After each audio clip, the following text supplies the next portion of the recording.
बोलो श्री कृष्ण कन्हैया लाल की, सतगुरु महाराज की, श्री प्राणनाथ प्यारे की, महारानी बाईजुराज की, तीनों पुरी धाम की, समस्त सुंदर साथ की। आनंद कंदम प्रभुदेव चंद्रम ब्रजेश रूपेण पुरापि जातम् प्रवेश्य प्राप्तं प्रिय प्राणनाथं परेश पूर्णं सततं नमामि। ब्रह्म प्रिया जागरणाय जातः सर्वस्वपाता भवसेन्दुत्राता विज्ञानदाता निजधर्मधाता दिनैकबन्धो शरणं प्रपद्ये दिनैकबन्धो शरणं प्रपद्ये। बोलो श्री प्राणनाथ प्यारे की प्रणाम। उपस्थित संपूर्ण सुंदर साहजी, साधक एवं साधिकाएं, प्रशिक्षण शिविर सत्र का आज हम 60वां दिवस के इस पावन बैठक में उपस्थित हुए हैं। सर्वप्रथम आप सभी को सप्रेम प्रणाम करते हुए, स्वागत करते हुए आज का विषय वस्तु प्रसंग को हम आगे बढ़ाने जा रहे हैं। अब तक हमने श्री कृष्ण प्रणामी धर्म निजानंद संप्रदाय का परिचय और इसके अंदर जो हमारा जो सिलेबस है, जिसमें विराट, वृत्ति, वितर्क और वाणी, इन विषयों में आपस में क्या संबंध है, इन प्रसंगों के ऊपर चर्चा करते हुए मुख्य रूप में विराट विषय के लिए भूमिका बनाते हुए ये विराट सृष्टि संबंधी बात है। तो सृष्टि के विषय में बात करते समय सृष्टि उत्पत्ति से भी पूर्व महाकारण प्रसंग से यानी कि परमधाम से विषय वस्तु को प्रारंभ किया और फिर ये सृष्टि उत्पत्ति का कारण क्या पड़ा, अक्षर और सखियों का जो प्रसंग है। उसके बाद फिर अक्षर ब्रह्म को माध्यम बना करके अक्षरातीत श्री राज्य के हुक्म के द्वारा ही इस सृष्टि की उत्पत्ति किस तरह से हुई और ये सृष्टि का समय चलते चलते ब्रह्मा जी के दूसरे प्रार्ध के 28वें द्वापर के समय में परमधाम से हम आत्माएं खेल देखने के लिए सर्वप्रथम ब्रजमंडल में आए। तो श्री कृष्ण जी की त्रिधा लीला प्रसंग विशेष करके उस प्रसंग में हमने चर्चा किया। फिर उसके पश्चात रासलीला की प्रसंग और जो शास्त्र में ब्रजरास लीला अखंड है तो उसको तारतम्य किस तरह से खुलासा किया। चलते चलते ब्रज और रासलीला पूरी होने के पश्चात भी फिर तामसी सखियों के हृदय में खेल देखने की इच्छा पूरी न होने के कारण श्री राज्य के हुक्म के द्वारा ही यह तीसरे ब्रह्मांड जागरण ब्रह्मांड की रचना की, जिसमें सर्वप्रथम सुंदरबाई सखी श्री देवचंद्र जी स्वरूप में पधारे, जिनके अंदर श्यामा जी शक्ति विद्यमान है। फिर इंद्रावती आत्मा, जिनके अंदर स्वयं अक्षरातीत श्री राज्य के आवेश शक्ति विद्यमान है।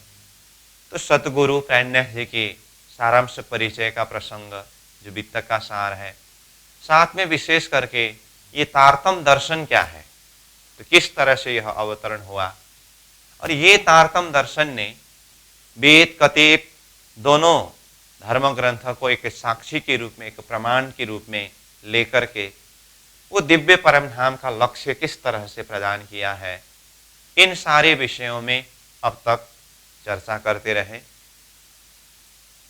आज का हमारा विषय है तीन सृष्टि।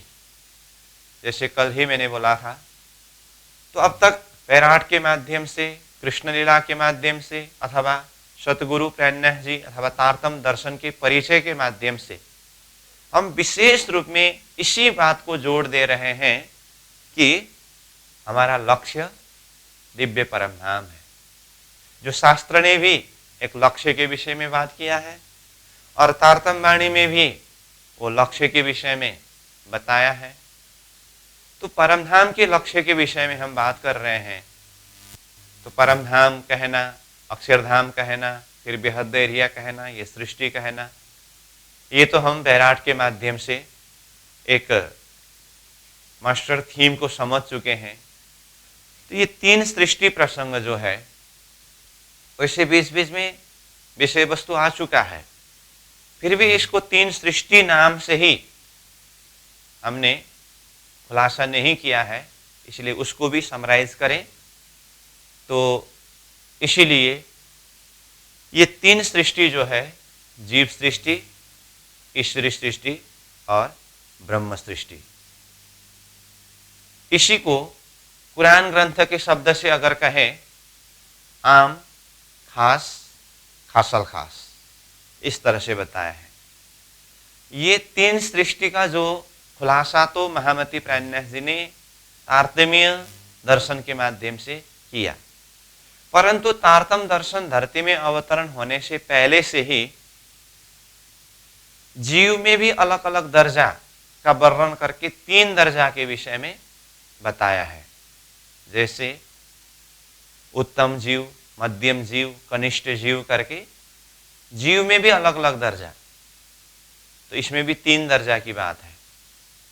तो इसी को माध्यम बना करके महामती प्रेरणा जी ने इस सृष्टि के अंदर 3 प्रकार की चेतना, 3 प्रकार की सृष्टि के विषय में बात किया। तो अब हमें ये 3 सृष्टि, यानी कि जैसे कि कहा जीव सृष्टि, ईश्वरी सृष्टि और ब्रह्म सृष्टि, ये कौन है, इस विषय में हमें जानकारी लेना है। जैसे शास्त्र के अंदर भी आत्मा पहचान के विषय में बात है, परंतु शास्त्र ने आत्मा शब्द अथवा जीव शब्द हो, चेतना शब्द हो, शब्द कोई भी प्रयोग किया हो, परंतु अंदर की एक चेतना, उसको एक ही है करके एक आत्मा के विषय में बताया। परंतु महामती प्रेरणा जी ने तारतम्य चिंतन के आधार पर सब आत्मा एक ही प्रकार की नहीं है, इसलिए प्रेरणा जी क्या कहते हैं, पहले आप पहचानो रे साधु, पहले आप पहचानो, पहले अपने आप को पहचान करो कि मैं कौन हूं। हालांकि ये चौपाई हमने प्रारंभिक विषय के प्रसंग में भी उच्चारण किया है, अथवा इस चौपाई के विषय में कुछ वर्णन किया है, परंतु उस समय में शरीर के अंदर आत्मा शक्ति को हम किस तरह से समझें, क्योंकि वो एकदम ही प्राइमरी तह से हम विषय वस्तु को उठा रहे थे। इसीलिए उस समय के प्रसंग से देखे तो हमने सिर्फ इतना ही अर्थ किया कि मैं देह नहीं हूं, मैं देही हूं, अथवा मैं शरीर नहीं हूं, मैं आत्मा हूं। तो अपने आप को आत्मा स्वरूप में जानना, पहले आप पहचानो, इस दर्जा का अर्थ किया। परंतु अब हम कुछ चेतना के विकास को ऊपर से अनुभव करने के लिए और महामती प्रेरणा जी की हृदय के अर्थ को पहले आप पहचानो करके कहते समय वो किस दर्जा से बात कर रहे हैं, इस बात को थोड़ा कुछ चिंतन करने के लिए पुनः ये प्रसंग को अथवा ये चौपाई को हम यहाँ उठा रहे हैं। पहले आप पहचानो करके कहते समय अपने आप को जानने में अलग अलग दर्जा है। जैसे मैं मनुष्य हूं, देह से देखे, शरीर से देखे तो मनुष्य हूं, मतलब 84 लाख अन्य जीव भी देहधारी है और मैं मनुष्य हूं, तो मैं 84 लाख से अलग हूं अथवा उत्तम मानव हूं, यह भी तो अपने आप को जानना है। परंतु यह तो शारीरिक पहचान हुआ। तो ये शरीर के अंदर जो चेतन तत्व आत्मशक्ति है, ये जानना दूसरा स्टेप है। पहला तो मैं शरीर हूं, 84 में उत्तम हूं, ये भी एक परिचय है। दूसरा, शरीर तो हूं लेकिन मैं मनुष्य शरीर ही नहीं हूं, मेरे अंदर वो आत्मा शक्ति है ना, जिसे मैं कहा है, मैं वो आत्मा स्वरूप हूं और ये शरीर मेरा है, ये जानना, ये भी अपने आप को पहचानना है। यहां तक की दर्जा शास्त्र की है। अब महामती प्राणनाथ जी आत्मा दर्जा तक जिसने अपने आप को पहचाना है, उनको भी कहते हैं कि पहले आप पहचानो, पहले अपने आप को जानो, पहले अपने आप को पहचानो। तो जब मैंने अपने आप को मैं आत्मा हूं करके जान लिया, पहचान लिया, अब बाकी क्या रहा कि और जानने की बात है और पहचानने की बात है। तो प्राणनाथ जी कहते हैं यहां दो प्रकार की चेतना है। वैसे हम तीन सृष्टि के विषय में बात करने जा रहे हैं, सृष्टि तीन है, परंतु तीन सृष्टि को समझने के लिए पहले मैं चेतना का दर्जा अलग अलग है कहने के लिए दो प्रकार की चेतना के विषय में मैं बात कर रहा हूं। तो पहले हम दो प्रकार की चेतना किस तरह से है उसको समझेंगे, फिर उसी के आधार पर तीन सृष्टि के विषय को खुलासा करेंगे। तो मैं बोल रहा था, महामती प्राणनाथ जी ने कहा यहां दो प्रकार की चेतना है। तो दो प्रकार की चेतना कैसे? एक नाशवंत चेतना है, एक अविनाशी चेतना है। तो अब तक धरती में सब कोई वो चेतना अथवा वो आत्मा के विषय में सब में एक ही आत्मा है, एक ही आत्मा है, एक ही आत्मा है बोल रहे थे। प्राणनाथ जी ने कहा नहीं, यहां आत्मा अथवा चेतना अलग अलग है। उसको हम ऐसे समझें, पहले पहले कहा करते थे सबके अंदर खून, खून मतलब ब्लड एक ही है कहते थे, परंतु अभी विज्ञान ने क्या कर दिया, उसको अलग अलग ग्रुप में विभाजन कर दिया। तो जिस तरह से खून सब में एक ही है करके ये परिभाषा भी था, परंतु अभी वो परिभाषा परिवर्तन हुआ। ब्लड, खून अलग अलग है, ग्रुप के हिसाब से 4 ग्रुप में बांटा है ना। ठीक इसी तरह शुरुआती अवस्था में सब में आत्मा एक ही है करके शरीर के अंदर एक चेतन शक्ति तक सबका भाव पहुंचे, वहां तक दृष्टि पहुंचे, उसके लिए शास्त्र के माध्यम से ये प्रयास किया गया कि आत्मा शक्ति है वो सब में एक ही है। अब वहां से थोड़ा सा ऊपर उठा करके यथार्थ बात को खुलासा करते हुए प्राणनाथ जी कहते हैं ये आत्मा अथवा चेतना दो प्रकार के हैं, एक नाशवंत है, एक अविनाशी है। ये तारतम्य की प्रस्तुति है। अब नाशवंत और अविनाशी चेतना अथवा जीव अथवा आत्मा कहने के बाद आत्मा भी नाशवंत होते हैं, ये प्रश्न उठता है। अब प्राणनाथ जी ये सृष्टि के बीच में दो प्रकार की चेतना, एक नाशवंत एक अविनाशी, इस बात को जाहिर कर रहे हैं। तो कैसे समझे इसको हम? तो सिद्धांत में तो हम चर्चा करेंगे ही, परंतु उसको हम पहले उदाहरण के माध्यम से समझने का प्रयास करें कि नाशवंत चेतना और अविनाशी चेतना अथवा आत्मा शब्द अगर प्रयोग करें तो एक नाशवंत है, एक अविनाशी है, इसको कैसे समझे? तो इसके लिए हम एक उदाहरण प्रस्तुत कर रहे हैं। जैसे अब हमारा ये शहर में जादू वाला आकर के जादू दिखाएंगे। अब कुछ दिन पहले से ही अनाउंसमेंट हुआ, ठीक है। अब दिन तारीख निश्चय किया, समय निश्चय किया, सब तरफ प्रचार प्रसार हो चुका है। तो जिस दिन ये जादू दिखाने का कार्यक्रम था, मान लीजिए आज का ही दिन, अब कार्यक्रम का समय है शाम को 4 बजे से 6 बजे तक। मैं उदाहरण दे रहा हूं, 4 बजे से 6 बजे तक। एक अब सेठ निकले। अब वो सेठ आप स्वयं समझ लीजिए, उदाहरण को अपने हिसाब से समझने के लिए। 3 बजे ऑफिस से छुट्टी हुए और निकले, घर तरफ जा रहे थे। जाते जाते अब लगभग 3:30 हुआ। वो जहां पर जादू दिखाने के लिए जो पंडाल बनाया है वहां पहुंचते समय तो सोचा 4 बजे से तो कार्यक्रम शुरू होना है, अभी 3:30 हुआ। घर जाऊं तो फिर घर जाते इधर उधर करते, फिर आने में थोड़ा देरी भी हो सकता है, और फिर यही है अभी तो फिर जाओ फिर आओ, चलो थोड़ी देर यहीं पर वेट कर लेता हूँ, और फिर जब समय होगा फिर कार्यक्रम शुरू होगी तो देख करके जाएंगे।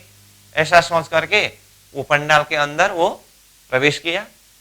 आधे घंटे पहले ही है, क्योंकि 4 बजे से शुरू होना है, 3:30 में ही अभी अंदर प्रवेश किया है। अंदर गए तो पूरी तरह से अब पंडाल, स्टेज और दर्शकों के लिए कुर्सी सोफा सब सजा करके रखा हुआ है। जाकर के एक कुर्सी में वो बैठ गए, और ऐसे अब कोई आए नहीं अभी तो, क्योंकि वो समय से पहले ही पहुंचे हैं।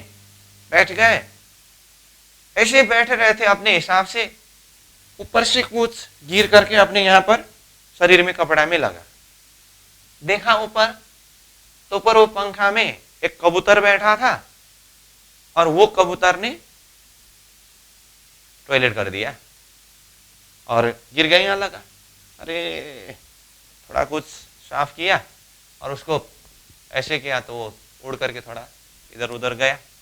एक कबूतर है तो चलो थोड़ा धो धा करके साफ करके बैठ गए। थोड़ा समय बीता, जैसे समय होने आया तो अब धीरे धीरे करते अब दर्शक लोग, अन्य लोग भी आकर के बैठने लगे। तो आने के क्रम में उनका जान पहचान वाला, जो पहले से वहां बैठे हुए हैं, पहचान वाला एक दोस्त आ गए। सामने में पास में एक चेयर तो खाली था, अरे आइए आइए यहाँ बैठिए, साथ में बैठेंगे करके वो भी बैठ गए। अब समय हुआ, जादू वाला भी आ गए, जादू अब शुरू हो गया। अब जादू वाला ने जादू दिखाना शुरू किया। तो अब जादू क्या क्या दिखाते हैं वो तो आप जानती है, अलग अलग प्रकार के जादू दिखाए। उसी में से एक ऐसा दिखाया जादू वाला ने, इतना बड़ा सा बेलून फूक करके बड़ा बनाया, और पता नहीं क्या क्या करके वो बेलून को बुड़ंग करके फोड़ दिया। बेलून फूटते ही वहां से तो इतने सारे कबूतर उड़ करके चारों तरफ, अब कोई पंखा में, कोई कहां कहां, ऊपर नीचे, सब तरफ कबूतर ही कबूतर हो गया। ठीक है, जादू वाला ने इस तरह से बेलून फोड़ करके कबूतर उड़ाया। अब उसके बाद फिर इसको थोड़ी देर ऐसे ही छोड़ करके दूसरा जादू दिखाने लगा जादू वाला। अब थोड़ी देर वो कबूतर उड़ रहा था तो सबका ध्यान कबूतर की तरफ रहा। अब जादू वाला कहने लगे, अब दूसरा जादू देखिए, सबका ध्यान इधर करके कहा, और दूसरा कुछ कुछ करने लगे। तो सब कोई तो वो जादू वाला की तरफ नजर डाल रहे हैं, देख रहे हैं। लेकिन ये जो सूर्य में आया था ना पंडाल के अंदर, बगल में उनका दोस्त भी है, तो ये इधर उधर जादू वाला की तरफ नजर नहीं है इनका, इधर देखते हैं उधर देखते हैं। और सामने वाला दोस्त ने देखा, क्या देख रहे हैं ये, चेहरा में कुछ टेंशन जैसा भी कुछ ये ढूंढ रहा है, कुछ खोया हुआ है, ऐसा भाव दिखाई दे रहा है। तो बगल वाला दोस्त ने पूछा, अरे क्या देख रहे हो इधर उधर, वहां देखो ना जादू वाला के दूसरा एपिसोड दिखाने वाले हैं वो। तो ये बोलते हैं, नहीं मैं यहाँ पर वो ओरिजिनल कबूतर देख रहा हूँ। कहाँ ओरिजिनल कबूतर कौन सा है करके ये बोलने लगा। तो दोस्त क्या कहते हैं, कहाँ का ओरिजिनल कबूतर की बात कर रहे हो तुम, इतना सारा कबूतर अभी जो भी है, अभी वो जादू वाला ने बैलून फोड़ करके कबूतर उड़ाया है, देखता नहीं, और थोड़ी देर बाद में ये सब मिट जाएगा, कुछ नहीं रहेगा। ये दोस्त बोलता है।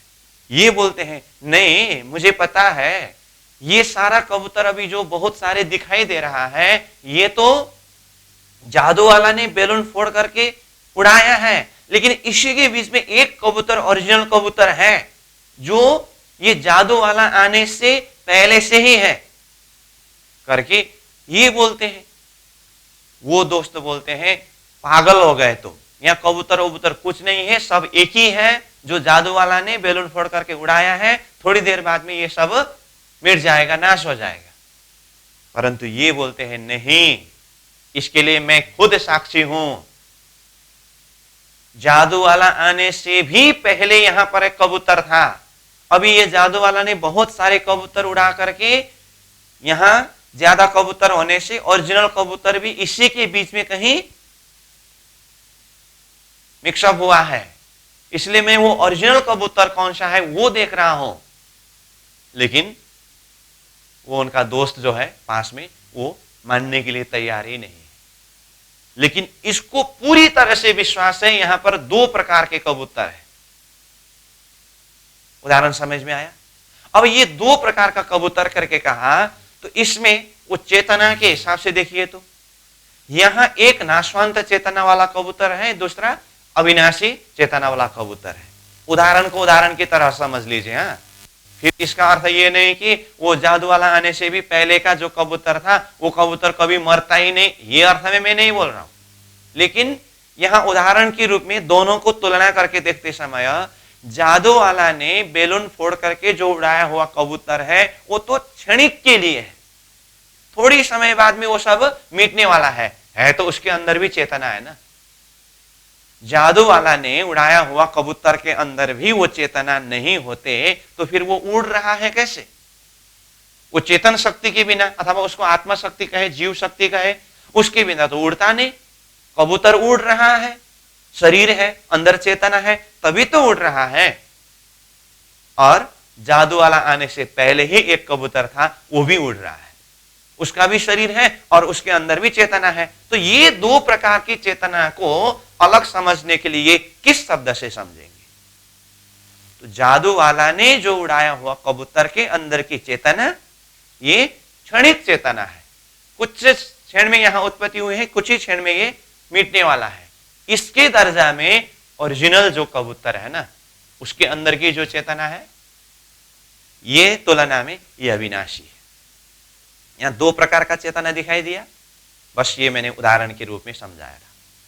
ठीक इसी तरह महामती प्राणनाथ जी कहते हैं, यहां प्रकृति में देखने में सब कोई एक ही कबूतर जैसे ही दिखाई देते हैं, परंतु अंदर की शक्ति को अगर देखें तो एक ही नहीं है।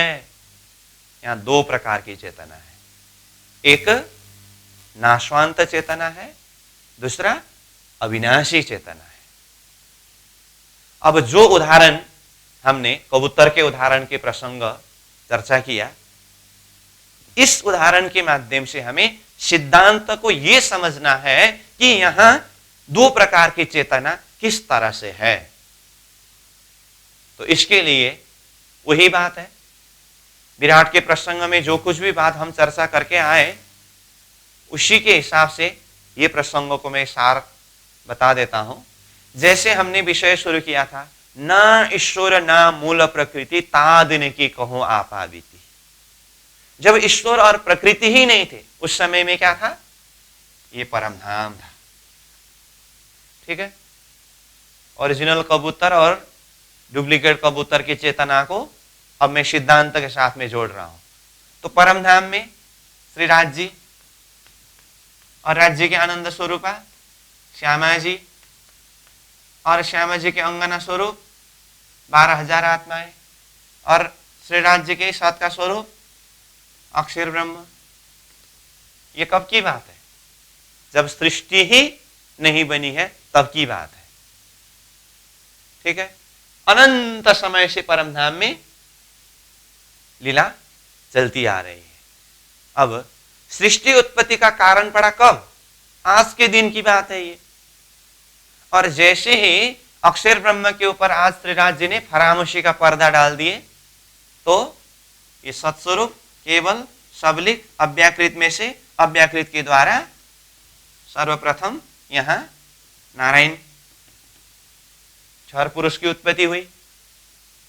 अब ये नारायण अथवा क्षर पुरुष ने एकोहम बहुश्याम कहने पर ये सृष्टि विस्तार हुआ। तो सृष्टि में क्या क्या आया? 14 लोक, मृत्युलोक, नीचे 7 पाताल, ऊपर 6 स्वर्ग, और अष्टावरण, ज्योति स्वरूप, गायत्री, मोहतत्व, इच्छा शक्ति, नारायण, ये महाशून्य समष्टि तक, ये स्वप्निक ब्रह्मांड है। अब नारायण ने एक ओम बहुश्याम कह करके जो जीव उत्पत्ति हुए, वो जीव कितने संख्या में है? 84 लाख है। और 84 लाख जीव कौन कौन कितने कितने संख्या में है, वो बाद में हम किताब से विराट अध्ययन करते करते मृत्युलोक का प्रसंग में पहुंचेंगे। तो मृत्युलोक में 84 लाख जीव क्या क्या है उस समय में खुलासा करेंगे, लेकिन समग्र में हम ये जानते हैं कि 84 लाख जीव है। तो ये 84 लाख जीव कहां से उत्पत्ति हुए? स्वप्निक पुरुष आदि नारायण ने एकोहम बहुश्याम कहा, मैं एक हूं अनेक हो जाऊं कहा, तब जाकर के ये नींद के अंदर यानी कि स्वप्न के अंदर ही उत्पत्ति हुए। ठीक है। अब ये स्वप्निक जगत के अंदर ही दिव्य परम धाम से ये दिव्य आत्माएं खेल देखने के लिए यहां संसार में ही आए। जो प्रसंग हमने पहले ही व्याख्या कर चुके हैं। तो यहां संसार में आए तो कब कहां आए? सर्वप्रथम 28वें द्वापर के समय में ब्रजमंडल में आए। तो यहां आते समय किस रूप में आए? ब्रज बधू के अंदर परम धाम की वो सुरता प्रवेश हो गए। अब देखिए ब्रजमंडल में ही उपस्थित होकर के देखें तो ब्रज बधुओं के अंदर परम धाम की सुरता प्रवेश हो गई। और अन्य भी है ब्रजवासी जिनके अंदर सुरता प्रवेश नहीं है। तो बाहर से वजूद को शरीर को देखते समय तो अब 84 लाख में अन्य जीव योनि की बात छोड़ दीजिए, मनुष्य शरीरधारी चेतना में ही आइए। बाहर से देखने से मनुष्य शरीर एक ही है कि नहीं, परंतु उनके अंदर की चेतना को अगर देखें, ब्रज गोपियों के अंदर जो परमधाम से आई हुई सुरता प्रवेश हुआ है, ये भी चेतना है। और पहले से ही जो नारायण के द्वारा विस्तारित जो जीव चेतना, जो जीव अथवा आत्मा शक्ति के रूप में शरीर को संचालन करने के लिए विद्यमान है, ये दोनों क्या एक ही है? नहीं। इसी तरह से अक्षरधाम से जो सुरता आई है, जिन्हें ब्रजमंडल में कुमारी का सखी नाम से जाने गए हैं, ये प्रसंग हमने पहले ही वर्णन किया है। अब 11 वर्ष 52 दिन की संध्या के समय में जब बंशी बजी, जो चेतना ऊपर से आए थे वही चेतना केवल धाम में जाकर के रसरास का सुख का अनुभव किया। वही चेतना फिर परम धाम में और अक्षरधाम की चेतना अक्षरधाम में पहुंचे। मैंने ब्रजराज से प्रसंग को इसीलिए खींचा हूं ताकि वो प्रसंगों भी हम जोड़ सके। और मुख्य अब ये 28वें कलियुग का समय में आइए। अब ये 28वें कलियुग में तारतम्य चिंतन के हिसाब से इसको हमने तीसरे ब्रह्मांड शब्द के द्वारा जाना समझा है। तो ये तीसरी ब्रह्मांड जागने के ब्रह्मांड में वो परम धाम की सुरता सर्वप्रथम कौन, कहां, कब आए, ये भी हमने पहले चर्चा किया। विक्रम संवत 1638 में मारवाड़ देश के उमरकोट में श्री देवचंद्र जी के रूप में अंदर की शक्ति दिव्य परम धाम के 12,000 आत्माओं में से सुंदरबाई सखी श्री देवचंद्र जी स्वरूप में पधारे। ठीक। अब यहां ये प्रसंग में हमने पहले ही क्या खुलासा किया है? सुंदरबाई सखी से ये तीसरे ब्रह्मांड जागने के ब्रह्मांड में परमधाम की आत्माओं की अवतरण लीला प्रारंभ हुई और क्रमशः एक एक करते करते परमधाम की 12,000 आत्मा ही ये खेल में आकर के नरतन धारण करेंगे, यानी कि मनुष्य देह को ही धारण करके ये खेल को, जगनाटक को देखेंगे। तो ये प्रसंग हमने वर्णन किया। तो महराज ठाकुर के अंदर परमधाम की ही इंद्रावती आत्मा है, देवचंद्र जी के अंदर परमधाम की सुंदरबाई सखी है। इसी तरह से 12,000 आत्मा ही ये संसार में आकर के नरतन धारण करके खेल को अनुभव करेंगे अथवा अनुभव कर रहे हैं। अब यहां देखिए, देह दृष्टि से देखते समय, यानी कि शारीरिक दृष्टि से देखते समय तो सब में एक ही चेतना है, एक ही आत्मा है, परंतु अंतर आत्मा दृष्टि से देखें तो यहां दो प्रकार की चेतना हुआ है कि नहीं हुआ? दो प्रकार की चेतना मतलब कौन कौन सा? एक है नारायण ने एक होम बहुश्याम कहने पर विस्तार हुआ जो जीव, और उसी के अंदर दिव्य परमधाम से ब्रह्मात्माओं की शुरता आकर के प्रवेश हुए हैं। अब ये एकोहम बहुश्याम कहने पर विस्तार हुआ जीव, ये भी चेतना ही है, और परमधाम से सुरता रूप में आकर के प्रवेश हुआ, ये भी चेतना ही है। अब ये दोनों चेतना को एक ही मानेंगे या अलग अलग मानेंगे? देखिए तो, अब इसको एक ही है करके सब आत्मा एक ही है, सब आत्मा एक ही है, ये कह सकते हैं? नहीं, यहां पर दो प्रकार की चेतना दिखाई दे रहा है। एक चेतना ओरिजिनल है, जैसे उदाहरण में ओरिजिनल कबूतर और जादू वाला का कबूतर करके बोला था। तो इसमें देखिए, ये परमधाम से आई हुई जो चेतना है, सुरता है, वो ओरिजिनल कबूतर की तरह है। उदाहरण के साथ में जोड़ना हो तो वो ओरिजिनल कबूतर है। कैसे?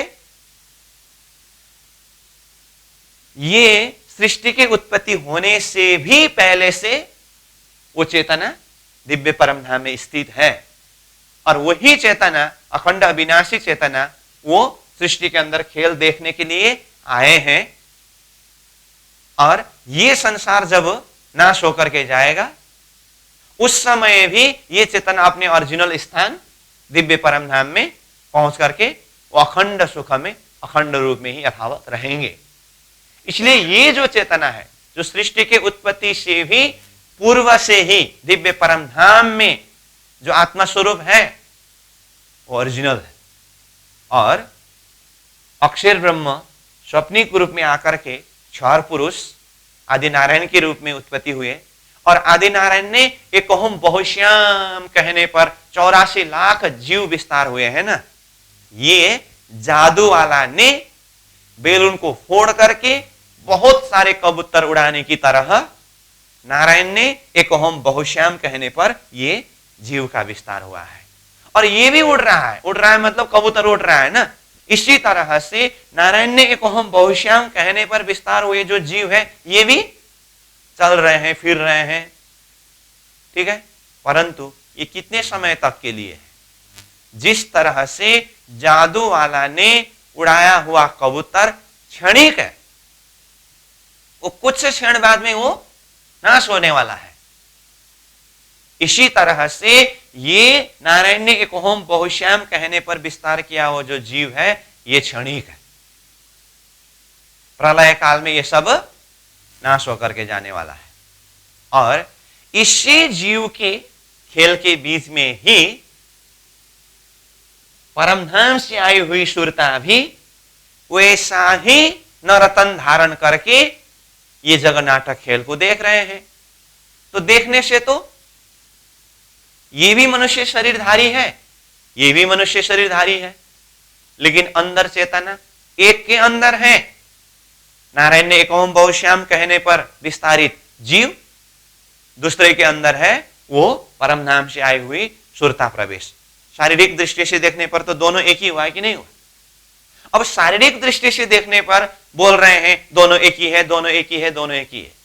प्राणनाथ जी कहते हैं पहले आप पहचानो, तुम जादू वाला के कबूतर की तरह नारायण ने एक ओम बहुश्याम कहने पर उत्पत्ति हुए जीव हो, या जादू वाला आने से भी पहले का कबूतर के अंदर की चेतना की तरह नारायण के द्वारा सृष्टि विस्तार होने से भी पहले का दिव्य परमधाम की वो आत्मा, वो चेतना रूप हो, अपने आप को पहचानो। इसीलिए प्राणनाथ जी का दृष्टि अंतर आत्मा दृष्टि से, यहां एक नाशांत और अविनाशी की दृष्टि से दो प्रकार की चेतना के विषय में बात कर रहे हैं।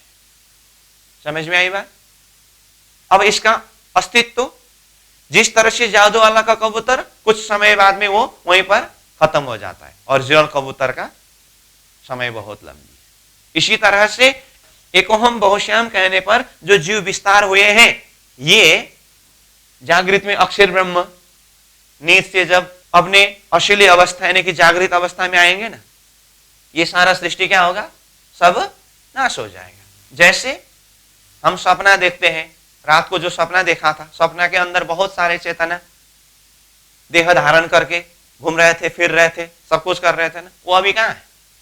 अभी है वो जादू वाला की कबूतर की तरह है, वो क्षणिक है। परंतु दिव्य परमधाम की जो आत्मा है वो खेल देखने के लिए आए हैं। प्रकृति का शरीर नाश हो तो भी वो चेतना अपना ओरिजिनल परमधाम की जो परात्मा शरीर में रह करके परमधाम का सुख अनंत से अनंत तक अनुभव करते रहेंगे। तो इस तरह से यहां एक ओरिजिनल और एक डुप्लीकेट चेतना के विषय में बात कर रहे हैं। अब उसी में दूसरी बात भी मैं जोड़ देता हूं, ओरिजिनल लाइन में अक्षरधाम से आए हुए जो सुरता है, ब्रजमंडल में कुमारी का सखी के रूप में यहां मृत्युलोक में आए करके कहा है हमने, तो ये तीसरे ब्रह्मांड जागने के ब्रह्मांड में वो भी आए हैं। अक्षर की जो 24,000 सुरता है ये भी आए हैं। तो ये भी दो प्रकार के यानी कि नाशवांत और अविनाशी चेतना के अर्थ में इनको देखें तो ये नाशवांत चेतना वाले हैं, अविनाशी चेतना वाले हैं। अविनाशी है क्योंकि अक्षर सृष्टि के पहले से ही है और सृष्टि के बाद में भी है, इसलिए अक्षर के अंदर से आए हुई जो वृत्ति यहां धरती में वो अविनाशी चेतना ही है। मतलब जादू वाला के कबूतर से अलग है ये। तो इस तरह से अक्षरधाम और परमधाम से आए हुए चेतना जादू वाला के कबूतर से पहले की कबूतर की चेतना की तरह, यहां सृष्टि के अंदर की जो चेतना जादू वाला के कबूतर की चेतना की तरह, इस दृष्टि से प्राणनाथ जी दो प्रकार के चेतना के विषय में बात करते हैं और एक नाशवंत है, एक अविनाशी है। क्लियर? समझ में आई बात? तो परमधाम की आत्माओं को ये खेल दिखाया। तो अभी मैंने जो जादू वाला का कबूतर करके जो प्रसंग यहां उदाहरण के रूप में प्रस्तुत किया, महामती प्राणनाथ जी ने वाणी में यही प्रसंग को बताया है। जादू वाला के कबूतर के रूप में ही आत्माओं को खेल दिखाया करके अपनी वाणी के द्वारा ही स्पष्ट किया है। क्या कहते हैं? बनाए कबूतर खेल के, ज्यों दिखावे दुनिया को, यूं दिखावे शतगिरों को, ये जो पैदा कुन्न। कहने का अर्थ, बनाए कबूतर खेल के ज्यों दिखावे दुनिया को। जिस तरह से यहां खेल के बीच में एक जादू वाला कबूतर का रूप बना करके जादू दिखाता है, किसको? दुनिया को। अब उदाहरण के द्वारा सिद्धांत को पकड़ाते हुए कहते हैं प्राणनाथ जी, यूं दिखावे शतगिरों को, यूं इसी तरह से, इस तरह से मतलब जिस तरह से जादू वाला का कबूतर का खेल दिखाते हैं, यूं इसी तरह से दिखावे शतगिरों को। शतगिरों को मतलब सत्य जमात को। तो यहां पर शतगिरों शब्द क्यों प्रयोग हुआ? क्योंकि एक असत गिरोह भी है। गिरोह मतलब जमात, जीव। शतगिरों शब्द प्रयोग किया, यूं दिखावे शतगिरों को। दिखाया कहां? यहां खेल में ला करके। तो परमधाम अक्षरधाम से आए हुए ये शतगिरोह है, सत जमात है, जो अजर अमर अविनाशी है। सृष्टि नाश होने पर भी, जादू वाला के कबूतर रूप नाश होने पर भी वो अपना ओरिजिनल स्थान में पहुंचेंगे। और ये जो पैदा कुन्न कहने से जो विस्तार हुआ जीव है, ये जादू वाला के कबूतर की तरह नाशवंत है। तो जो उदाहरण हम यहां पर प्रस्तुत कर रहे हैं, ये महामती प्राणनाथ जी ने वाणी में ही प्रयोग किया है। तो अब तक जो मैंने प्रसंग उदाहरण के माध्यम से जोड़ करके बताया, इसका मूल आशय हमें समझना इतना है कि ये सृष्टि के बीच में चेतना तो चेतना अथवा आत्मा तो आत्मा, लेकिन कितने प्रकार के आत्मा है? दो प्रकार के आत्मा है। ये विषय कौन खुलासा कर रहे हैं? तारतम दृष्टि। नहीं तो इससे पहले क्या कहा जाता था? सब चेतना था, बस सब आत्मा एक ही है। तो सब आत्मा एक ही है, ये परिभाषा के बीच में तारतम ने दो प्रकार की चेतना यानी कि नाशवंत और अविनाशी चेतना करके समझाया। इसको समझने के लिए उदाहरण के लिए हमने क्या कहा? पहले पहले ब्लड भी एक ही है कहा करते थे, परंतु अभी उसको भी अलग अलग ग्रुप में विभाजन किया है। तो किसको देख करके एक ही है कहते थे? कलर को देख करके, परंतु अंदर के गुण को देखते समय उसमें अलग अलग पाया। इसी तरह से बाह्य देह दृष्टि से देखने से अथवा उसको संचालन करने की एक साधारण दृष्टि से चेतन रूप में देखने से सब आत्मा एक ही है ऐसा कहा गया था। परंतु तत्वतः आद्योपांत देख करके महामती प्राज्ञ जी ने दो प्रकार की चेतना के विषय में बात किया। उसके लिए कहा, फिर भी मैं सार रूप में बता देता हूं। एक तो है सृष्टि के उत्पत्ति से पूर्व से ही जो ब्रह्मधाम की चेतना, वो ओरिजिनल कबूतर की तरह है। और दूसरा नारायण की उत्पत्ति होने के बाद एक ओम बहुश्याम कहने पर जो विस्तार हुए हैं वो जीव ये जादू वाला के कबूतर की तरह है। दोनों अभी खेल के बीच में ही है, इसीलिए देखने से एक जैसा लगता है लेकिन तत्वतः अंदर अलग है। अब प्राज्ञ जी कहते हैं पहले आप पहचानो, तुम अपने आप को पहचान करो कि मैं जादू वाला के कबूतर की तरह स्वप्निक ब्रह्मांड के अंदर नारायण ने एक ओम बहुश्याम कहने पर उत्पत्ति जीव सृष्टि हूं, जो सृष्टि नाश होते समय मेरा भी अस्तित्व नाश होकर के जाने वाला में से है, या ये स्वप्निक जगत सृष्टि को देखने के लिए दिव्य परम धाम से आई हुई वो सुरता रूप में हूं जो सृष्टि नाश होने पर भी मेरा अपना ओरिजिनल स्थान परम धाम है, परात्मा स्वरूप है और मेरा मालिक परमात्मा श्री राज जी है। पहले आप पहचानो, अपने आप को पहचान करो। ये महामती प्राज्ञ जी की तारतम्य दृष्टि के माध्यम से सामने वाला आत्मा के प्रति संबोधन है। समझ में आई बात? तो ये तो मैंने दो प्रकार की चेतना के विषय में बात कर रहा हूं, परंतु मैंने विषय शुरू किया था तीन सृष्टि के विषय में हमें खुलासा करना है करके।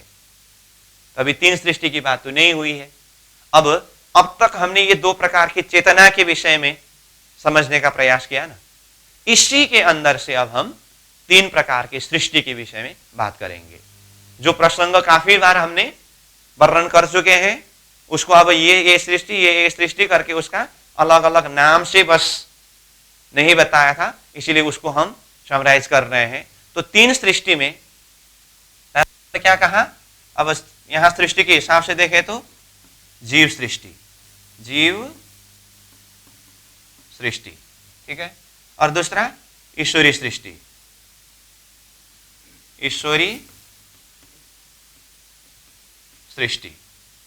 और तीसरा क्या है? ब्रह्म सृष्टि। ये है तीन सृष्टि का नाम।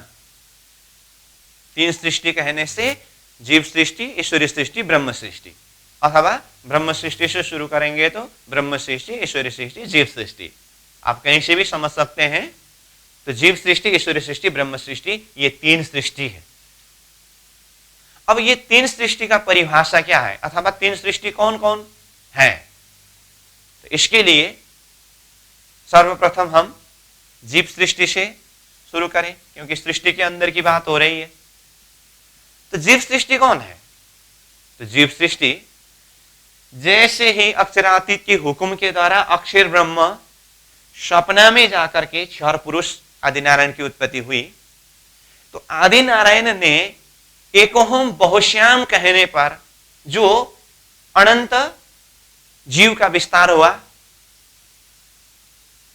जो 84 लाख जीव करके कहा जाता है, तो ये आदि नारायण ने एकोहम बहुश्याम कहने पर विस्तार हुआ जितने भी चेतना है सपना के अंदर, ये सब क्या है? ये जीव सृष्टि है। जीव सृष्टि का सीधा परिभाषा फिर से बोल रहा हूं मैं। आदि नारायण ने एकोहम बहुश्याम कहने पर जो उत्पत्ति हुए, जो चेतना है, वो जीव सृष्टि है। जो यहाँ मृत्युलोक में ही है, और उसी में से 4 लाख मनुष्य करके बताया है, मनुष्य देहधारी भी है। ये जीव सृष्टि, इसका अर्थ जीव सृष्टि का मूल कहां है? नारायण। नारायण से उत्पत्ति हुए हैं और अंतिम में जाकर के नारायण ही जाकर के मिलेंगे, और स्वयं नारायण अक्षर ब्रह्म उठते समय आदि नारायण रहेंगे नहीं। इसका अर्थ जीव सृष्टि स्वप्ना के अंदर उत्पत्ति हुए हैं और स्वप्ना में ही नाश होने वाला है। इसीलिए पहले कहा जादू वाला की कबूतर की तरह, यह है जीव सृष्टि। अब हम ईश्वरीय सृष्टि के विषय में बात करेंगे। ईश्वरीय सृष्टि कौन है? तो ये ईश्वरीय सृष्टि 28वें द्वापर के समय में परमधाम से ब्रह्मात्माओं की सूरता यहां धरती में आते समय ब्रजमंडल में आया करके कहा हमने, और साथ में अक्षरधाम से कितने शक्ति? 24,000 शक्ति अथवा सूरता ब्रजमंडल में उतार करके किसके अंदर प्रवेश कराया था? कुमारिकाओं के अंदर, जिसे कुमारिका सखी नाम से जाने गए। 11 वर्ष 52 दिन तक वो सूरता ने ब्रजमंडल का अनुभव किया, और इन्हीं को वस्त्र हरण के प्रसंग को माध्यम बना करके श्री कृष्ण जी ने परीक्षा करके रसरास के अंदर प्रवेश कराने का वचन दिए थे। किसको? अक्षरधाम से आए हुए सूरता कुमारिका सखियों को, और इनको भी केवल धाम के रसरास में भी प्रवेश कराया। अलग सा देह नहीं है, ब्रह्मात्मा की सूरता प्रवेश वाले देह में ही एक एक में 2-2 सूरता प्रवेश करा करके इनको भी रास का सुख का अनुभव कराया। याद है ना ये प्रसंग जो पहले हमने वर्णन कर चुके हैं। रासलीला पूरी होने के बाद ये जो आत्मा सुरता, ये जो मतलब कौन? अक्षर की 24,000 वृत्ति के विषय में बात कर रहा हूं। तो जिस तरह से परमधाम की सुरता परमधाम में लौट गए, तो अक्षर की सुरता अक्षर में लौटेगी नहीं, ब्रजरास पूरी हुई। अब परमधाम की ब्रह्मात्माओं की सुरता 28वें कली के समय में जिस तरह से खेल में आए हैं, जैसे सुंदरबाई इंद्रावती करके सदगुरु प्यान्यास जी के अंदर की शक्ति के विषय में हमने चर्चा किया, इसी तरह से ये अक्षरधाम के जो 24,000 शक्ति जो ब्रजमंडल में कुमारिका सखी के रूप में आए थे, रासमंडल में परमधाम के सखियों की सुरता प्रवेश वाले वजूद के अंदर ही प्रवेश करके रास का सुख का अनुभव किया था। ये 24,000 वृत्ति भी ये तीसरे ब्रह्मांड जागने के ब्रह्मांड में भी आकर के मनुष्य शरीर यानी कि मनुष्य देह के अंदर ही प्रवेश हुआ है। तो ये सुरता प्रवेश होते समय ऑलरेडी मनुष्य शरीर के अंदर एक जीव है कि नहीं?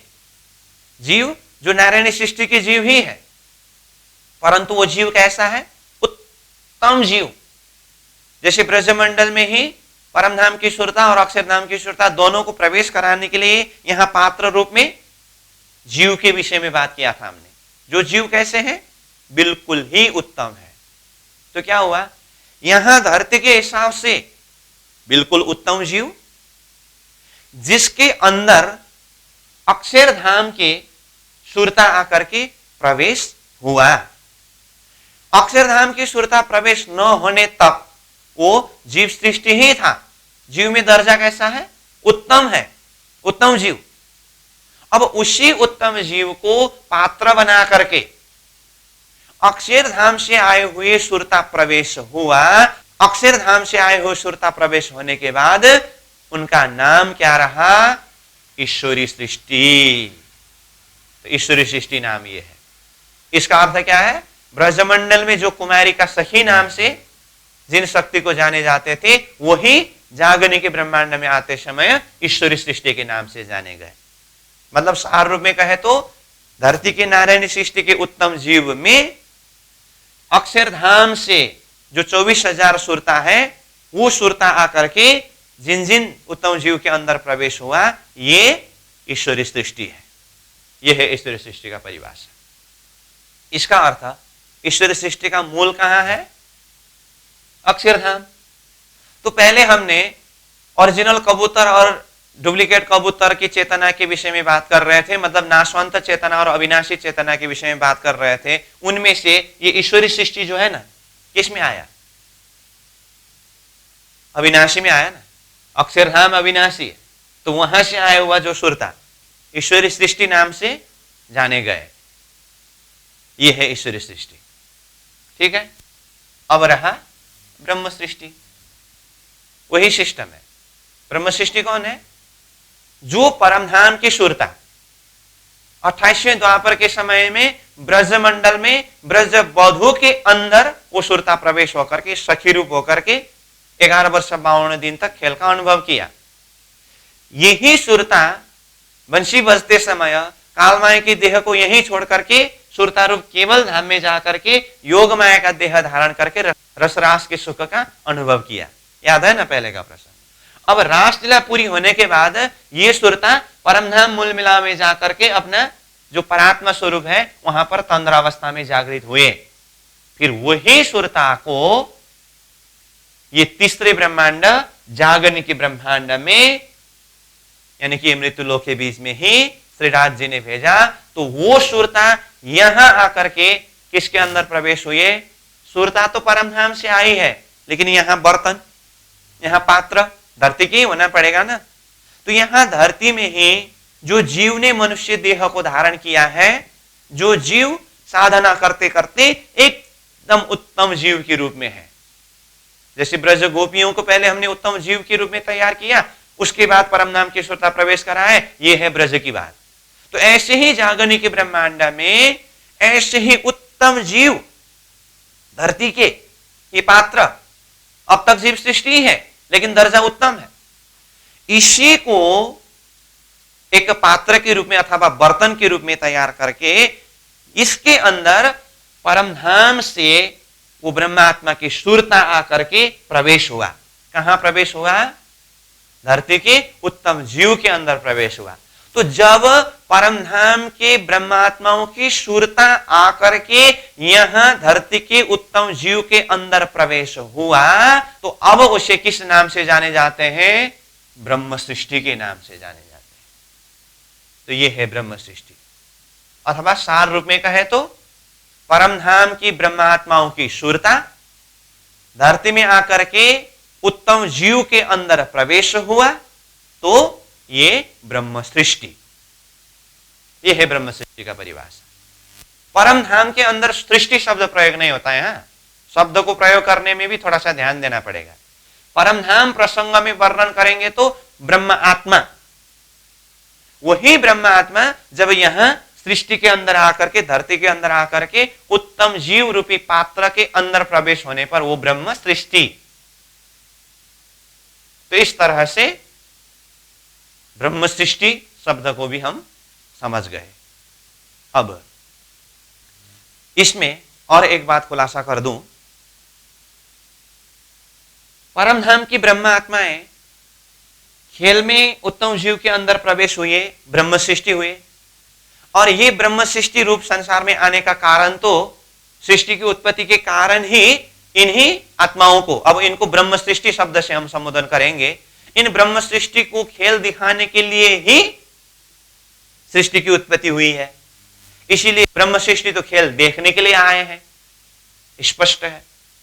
और ब्रह्म सृष्टियों को खेल दिखाने के लिए खेल बनाना पड़ा अथवा विस्तार करना पड़ा, तो जीव सृष्टि की उत्पत्ति हुई। इसका अर्थ ब्रह्म सृष्टि, ये विषय भी समझ गए। जिनको खेल दिखाने के लिए खेल बनाए तो जीव सृष्टि की उत्पत्ति हुई, ये भी समझ गए। तो ये ईश्वरीय सृष्टि है। ईश्वरीय सृष्टि जो अक्षरधाम से आई हुई चेतना है, ये क्यों आए? इनको तो खेल खेलना भी नहीं है, खेल खेलने वाले जीव सृष्टि है, और इनको खेल देखना भी नहीं था। खेल देखने की चाह तो परमधाम की आत्माओं ने किया है। तो ये ईश्वरीय सृष्टि बीच में कहां से आ गए? तो इस विषय में महामती प्राण स्वयं वाणी में क्या कहते हैं? रखोपा रूह कारण। रूह मतलब वो परमधाम की आत्मा जो ब्रह्म सृष्टि के रूप में आई है, ब्रह्म सृष्टियों के हजूरी के रूप में। रखोपा का अर्थ है सुरक्षा, सुरक्षा देने के लिए अथवा हजूरी के रूप में सेवा करने के लिए ये अक्षरधाम की शक्ति ईश्वरीय सृष्टि के रूप में आया है। अब इतने महान आत्मा, दिव्य परम धाम की आत्मा यहाँ संसार में आ रहे हैं, तो उनको थोड़ा सा इधर उधर सेवा करने वाले हजूरी तो चाहिए ना। तो हजूरी यहाँ धरती के जीव तो ब्रह्म सृष्टि दर्जा की सेवा कर नहीं सकते। तो अक्षरधाम से जो सुरता को अवतरण कराया है ब्रह्म सृष्टियों के सहयोगी के लिए, सेविका के रूप में, हजूरी के रूप में। समझ में आई बात? इसीलिए ब्रजमंडल में आते समय परम धाम की ब्रह्मात्माओं की सुरता को तो ब्रजबधु के अंदर अवतरण कराया। क्यों? ब्रजबधु के अंदर ही परम धाम की सुरता को क्यों प्रवेश कराया था? क्योंकि आत्माओं ने खेल देखने के लिए चाह किया था, और संसार में सबसे ज्यादा खेल कौन देख सकते हैं? सब तरफ का मर्यादा किसके ऊपर होता है? बहुओं के ऊपर। इसलिए ब्रजबधु के अंदर परमधाम की सुरता को प्रवेश कराया गया, और अक्षरधाम से आई हुई जो सुरता को कुमारी का सखी यानी कि उन्हीं बहू की बेटी के अंदर प्रवेश कराया गया। क्यों? क्योंकि अक्षर की उन सुरता को उतारने का कारण है परमधाम की आत्माओं के सहयोगी के लिए, सेविका के लिए। और घर में वैसे भी देखिए, एक बहू यानी कि मां को थोड़ा सा नजदीक से हाथ बटाने वाले, सहयोग करने वाले, साथ देने वाले कौन होते हैं? बेटी। इसीलिए अक्षरधाम की सुरता को इन बेटियों के अंदर, कुमारियों के अंदर प्रवेश करा करके थोड़ा सा सहयोग कराया गया। और जागने के ब्रह्मांड में वही प्रक्रिया है। उत्तम जीव के अंदर परमधाम की सुरता को प्रवेश कराया, जो ब्रह्म सृष्टि हुए, जो खेल देखने के लिए आए हैं, और साथ में सहयोगी यानी कि सेविका के रूप में अक्षरधाम की सुरता को भी उत्तम जीव के अंदर ही प्रवेश कराया, जो ईश्वरी सृष्टि नाम से जाने गए। इसका अर्थ क्या हुआ? ब्रह्म सृष्टि, ईश्वरी सृष्टि, जीव सृष्टि के अंदर की चेतना को अगर देखें तो तीनों में ऑलरेडी, जैसे मान लीजिए ये एक बर्तन हो, ये एक बर्तन हो, ये एक बर्तन हो, तो इसको संचालन करने के लिए जीव रूप तो इसमें भी है, इसमें भी है, इसमें भी है। ये शरीर को समझ लीजिए, ये शरीर को समझ लीजिए, ये शरीर को समझ लीजिए। और ये मैंने खाली मार्क किया हूं, ये भी नारायण सृष्टि के जीव है, ये भी नारायण सृष्टि के जीव है, ये भी नारायण सृष्टि के जीव है।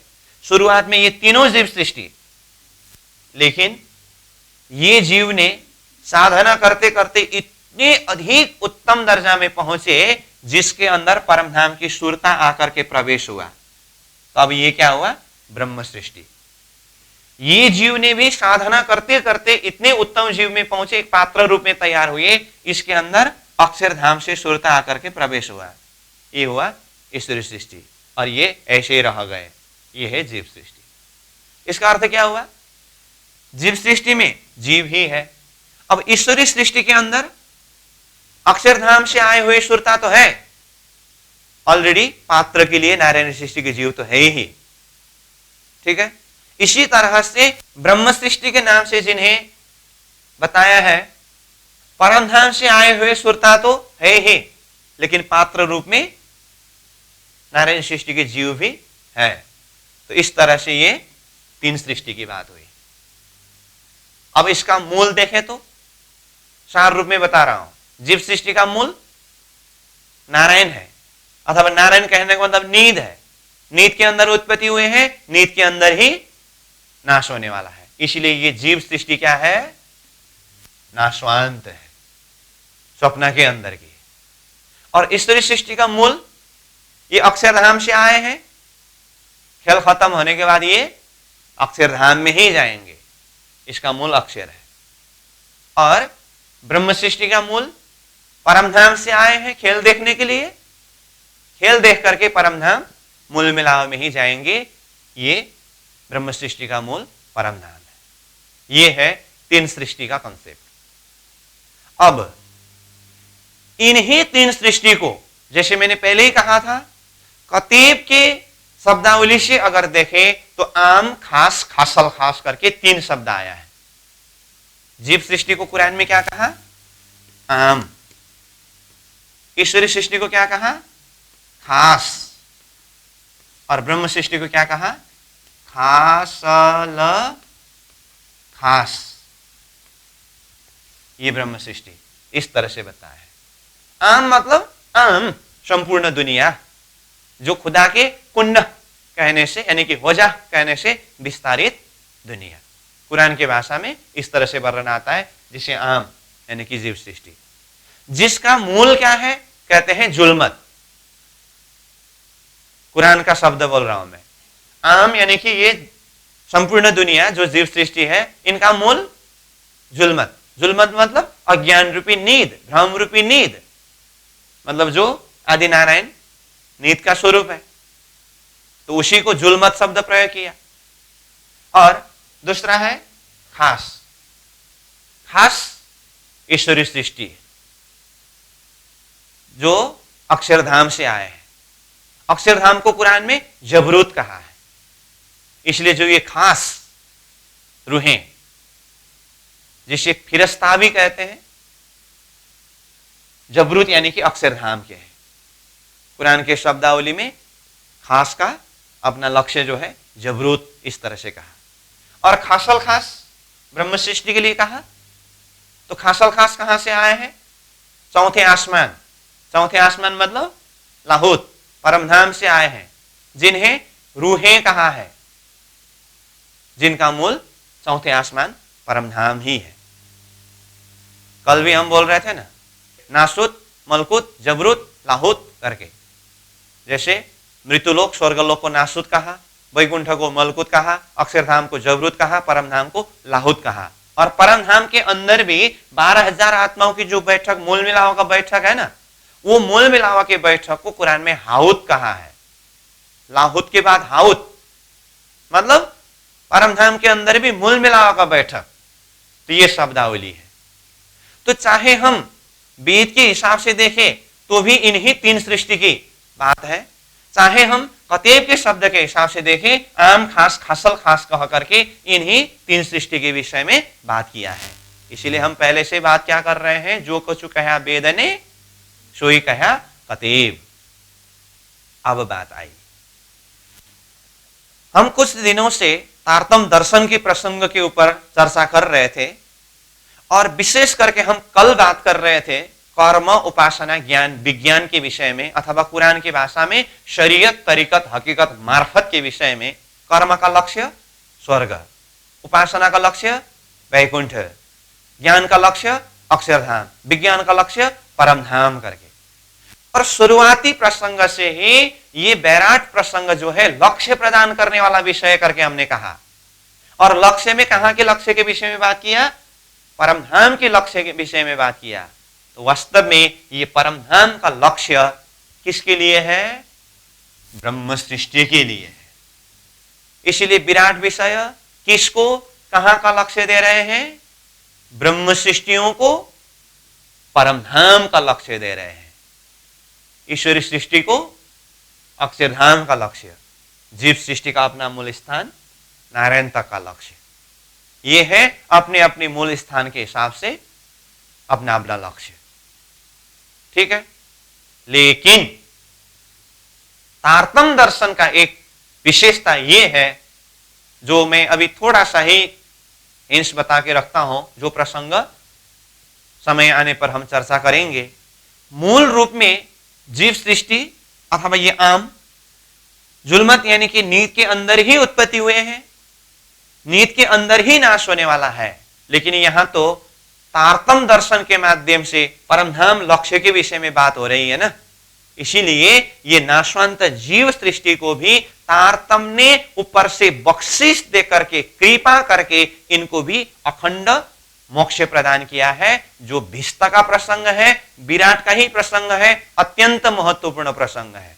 लेकिन ये प्रसंग हम किताब से पढ़ते पढ़ते जब हद का एरिया पूरा करेंगे और प्रलय के संदर्भ में ये सारा सृष्टि नाश का प्रसंग किस तरह से बताया है, ये सारा प्रसंग पूरा होने के बाद अब फिर जीव का अखंड मुक्ति के लिए तारतम ने किस तरह से बख्शिश दिया है, तो अष्टभिष्ट का प्रसंग वो बाद में करेंगे। फिर भी मैंने अभी थोड़ा सा हिंस बता के रखा हूं। वैसे मूल रूप में देखें तो ब्रह्म सृष्टि का परम धाम है, ईश्वरी सृष्टि का अक्षरधाम है, जीव सृष्टि का निधि है। परंतु तारतम के द्वारा वो लक्ष्य प्रदान करने में उनको भी अखंड मुक्ति का स्थान, एक लक्ष्य दिया है। यह है विराट संबंधी लक्ष्य की बात। तो इन्हीं विषयों को सार रूप में हमें समझना था। इसीलिए मैंने पहले विराट के एक थीम सृष्टि उत्पत्ति का प्रसंग को वर्णन करके किताब से शुरू करने से पहले त्रिधा लीला प्रसंग, फिर सदगुरु प्रेमनाथ जी के सारांश परिचय प्रसंग, तारतम दर्शन का प्रसंग और ये तीन सृष्टि कॉन्सेप्ट का प्रसंग को बीच में जोड़ दिया था। कारण क्या था? विराट के द्वारा लक्ष्य परम धाम तो दिया, लेकिन किसको? अब मालूम पड़ा ना, परम धाम से आए हुए ब्रह्म सृष्टियों को। तो अब ब्रह्म सृष्टि कहते ही हमें पता चला, जो ब्रह्म सृष्टि परम धाम से आए हैं, पहले रास में, उससे भी पहले ब्रज में आए थे। कॉन्सेप्ट क्लियर हो गए। और तारतम ने किस तरह से शास्त्रों के सारा सार निकालते हुए फिर परम धाम का लक्ष्य प्रदान किया है, ये सारी बात है। तो ये विराट संबंधी एक लक्ष्य तय करने के विषय की बात है। तो तीन सृष्टि कॉन्सेप्ट भी हमने चर्चा किया। अब उसमें से अपने आप को अब कौल फैल हाल और कौन क्या सृष्टि में है वो तो सदगुरु महाराज के समय में तो स्पष्ट रूप में सदगुरु बताते थे। बाकी प्रेमनाथ जी ने अब वाणी में लक्षण रखा है। अब अपना लक्षण कहाँ मिलता है उस हिसाब से देखना होता है। फिर भी शुरू में कौल फैल हाल करते हुए ये परम धाम की लक्ष्य की साधना में लगना है। समझ में आई बात? अब इस तरह से तारतम दर्शन के माध्यम से ये परमधाम से आई हुई आत्माएं जो यहां संसार में आकर के भूल बैठे हैं, तारतम के माध्यम से उनकी आत्मा जागृत कराकर उन आत्माओं को परमधाम तक का लक्ष्य दिया। वाणी में हद पार बेहद, बेहद पार अक्षर, अक्षर पार वतन है जागे इन घर करके। ये ब्रह्म सृष्टियों को परमधाम का लक्ष्य संबंधी विषय विराट विषय है। अब पहले मैंने विराट संबंधी कुछ चौपाई को प्रस्तुत करते समय जो चौपाई बताया था, अब मैं वो चौपाई बोलता हूं। हृदय में कितना प्रकाश होता है। सात लोक तले जिमी के, जिमी मृत्युलोक से तले सात लोक पाताल लोक है, मृत्युलोक है तीन पर, ये सात पाताल से ऊपर मृत्युलोक है। इंद्र रुद्र ब्रह्मा बीच में, अब इंद्र का लोक स्वर्गलोक, रुद्र सतलोक में ही शिवपुरी, ब्रह्मा सतलोक में ही ब्रह्मापुरी और ऊपर विष्णु वैकुंठ कर। 14 लोक ब्रह्मांड के राजा भगवान विष्णु के वैकुंठ धाम सबसे ऊपर। मतलब एक ही चौपाई में 14 लोक ब्रह्मांड का वर्णन किया। अब आगे कहते हैं निराकार वैकुंठ पर, ये वैकुंठ सतलोक से परे निराकार ब्रह्म का धाम है। अब मोहतत्व ही निराकार है, फिर महाशून्य समष्टि निराकार है। तीन पर अक्षर ब्रह्म, ये निराकार से परे अक्षर ब्रह्म का धाम है। अक्षरातीत ब्रह्म तीन पर, तीन पर मतलब अक्षर से भी परे अक्षरातीत ब्रह्म का धाम है। यूं कहे ईशे का इलम, इस तरह से ईशे का इलम मतलब सदगुरु महाराज का ज्ञान, तारतम ज्ञान, इस तरह से परम धाम का लक्ष्य देते हैं। तो वाणी के द्वारा परम धाम का लक्ष्य की बात हुई। इसीलिए मैंने पहले ही कहा था विराट संबंधी वाणी में 6000 चौपाई है। उन्हीं चौपाइयों के रहस्य को हम समझ सके उसके लिए अब तक हम भूमिका बना रहे थे। तो प्यारे साधक साधिकाओं, सुंदर साहस जी, अब कल से विषय वस्तु यही श्रृंखला के आधार पर, यानी कि जो चौपाई अभी मैंने बोला, अब तक हम जो विषय भूमिका बना रहे थे उसी विषय को विराट विज्ञान दर्पण किताब से अब हम शुरू करेंगे। अब तक जो भी विषय वस्तु हमने एक थीम को क्लियर करने के लिए 60 दिन तक ये प्रयास किया गया। अब इन्हीं विषयों के आधार पर मुख्य रूप में जो मैंने पहले से आपको बोलता आ रहा था, ये विराट विज्ञान दर्पण किताब जो है, अन्य भी किताब तो है, ये सृष्टि विज्ञान वर्णन करके ये भी विराट संबंधी ही है, परंतु इसमें शास्त्र प्रमाण, चौपाई प्रमाण, खुलस्त व्याख्या है। तो कल से आप क्लास बैठेंगे तो ये किताब को साथ में लेकर के आएंगे और जिस तरह से यहाँ पर वर्णन किया है वैसे मूल थीम समझ गए हैं, उसी के हिसाब से जो भी थोड़ा कुछ प्रसंग जोड़ने का होगा उसी हिसाब से हम शुरू करेंगे। और यही पाताल से लेकर के परमधाम तक का लोकालोक का वर्णन प्रसंग, बीच बीच में जो जो भी प्रसंग आएंगे उसके ऊपर चिंतन करते जाएंगे। और एक बात मैं बता देता हूं, अब क्या करें, विषय वस्तु जुड़ते जुड़ते एक के साथ में दूसरा, एक के साथ में दूसरा जुड़ता गया। विराट पहले ही थीम क्लियर होने के बाद किताब से पढ़ना था, परंतु अब अखंड ब्रजराज की प्रतिभास की बात आएगी, फिर ब्रह्म सृष्टि ही अभी कंसेप्ट क्लियर नहीं हुआ, तो फिर लक्ष्य परम धाम किसके लिए, फिर तारतम दर्शन की विषय में बात नहीं हो रही है। ये काफी विषय होने से विराट का थीम एक बार सृष्टि विस्तार का प्रसंग और पाताल से परम धाम का तक क्लियर होने पर किताब से पढ़ना प्रारंभ करने का प्रसंग पहुंच चुका था। फिर भी मैंने त्रिधा लीला फिर इधर उधर करके विषय वस्तु को थोड़ा सा आगे बढ़ाया, और अब तो किताब से शुरू करना ही पड़ेगा, नहीं तो अभी जितनी भी विषय वस्तु हमने कंसेप्ट जो एक बनाया है, खास करके अब साथ में प्रकट वाणी का चौपाई कवर करना था।